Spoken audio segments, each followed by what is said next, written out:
Okay, now for more insight into Tesla's robotaxi and the future of autonomous vehicles, Gerald spoke with Karl Brauer. Karl is an executive analyst at iSeeCars.com, and Karl began by talking about why the reveal fell short. We didn't hear any new news. You know, he's been talking about self-driving cars and even robots for a long time.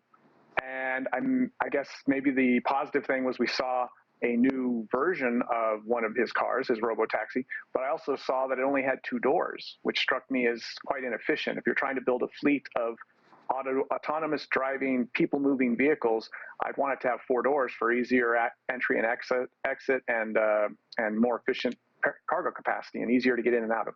So that was a little disappointing. And then he did give sort of a time frame. You got to put the Elon Musk kind of translation into that. And he said, you know, before 2027.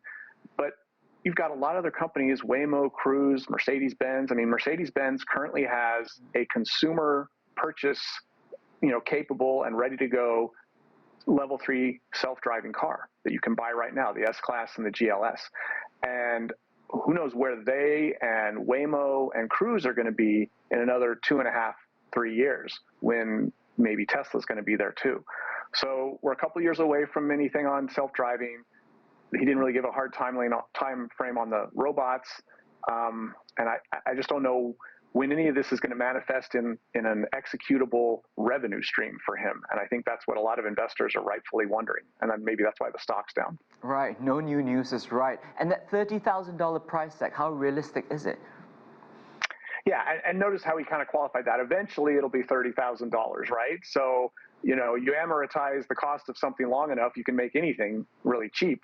But what's it going to cost when it first arrives, and how good will production be? And again, where will a $30,000 robotaxi be placed in relative, you know, competition with, or, you know, positioning with other self-driving cars that you know are going to keep moving forward from other companies out there? I think for a long time there was an assumption that Tesla was ahead on this. And in 2027, I think he's going to hopefully be at the same level as a lot of other companies that seem further along right now. You know, Karl, it strikes me as though Musk really has staked the future of Tesla on self-driving technology. The event felt important because it shows that at least it's no longer just talk, we have some reality. Is there any room for Cybercab to fail?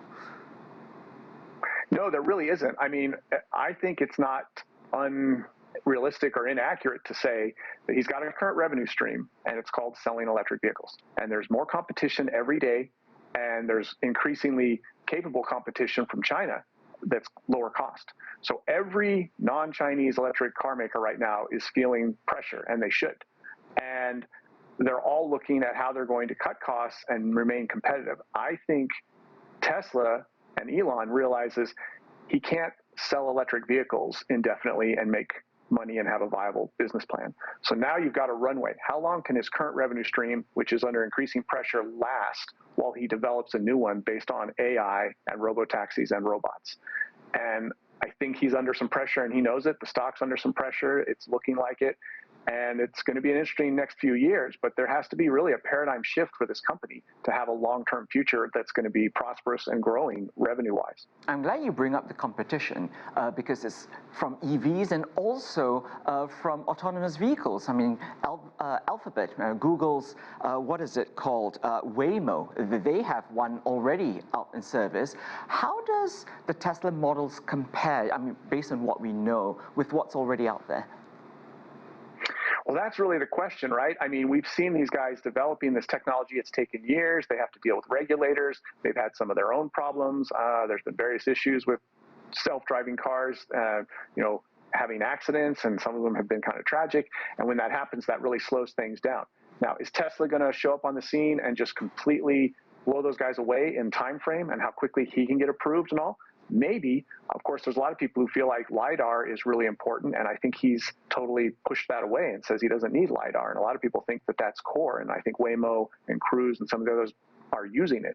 So a lot of big questions, no clear answers, and I think that's where we're kind of left. We're kind of left wondering, when will all these beautiful pictures of the future start to manifest in reality. Right. And Karl, we have just about less than half a minute left, but I should ask, how much is the public's view of Musk himself, rather than the products, impacting the company's value? That's always a good question. Certainly, he's a high-profile guy, and I think he's helped keep the company in the spotlight for years. Now he's continuing to do that, but he's kind of shifted maybe his role and his position and his fan base.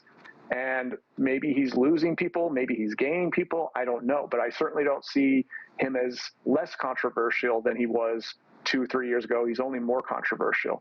And I don't know if that ultimately translates to good or bad for him and the company.